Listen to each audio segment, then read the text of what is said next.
Assalamualaikum warahmatullahi wabarakatuh. Selamat malam sahabat VTuber dimanapun berada.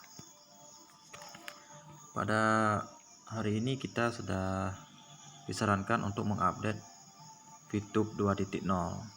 Jadi dalam update VTube 2.0 ini ada hal yang perlu kalian ketahui. Langkahnya misalkan kalian sudah update ya, seperti ini ya. Saya tadi barusan update.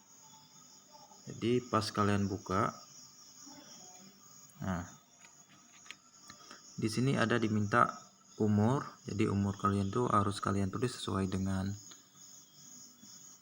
tanggal lahir atau tahun lahir kalian. Misalkan umur saya sekarang sudah 28. Kemudian di bawahnya ada kode postal. Kode postal ini adalah kode pos kalian.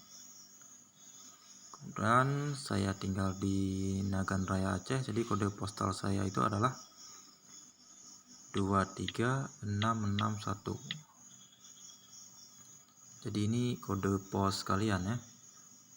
Setelah kalian isi kode pos kalian, jadi silahkan tekan konfirmasi.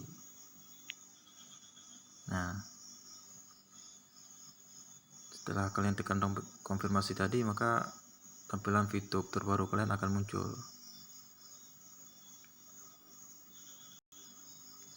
Jadi terlihat di sini ada voucher belanja, total experience-nya, view point, personal exposure, referral exposure, dan new exposure.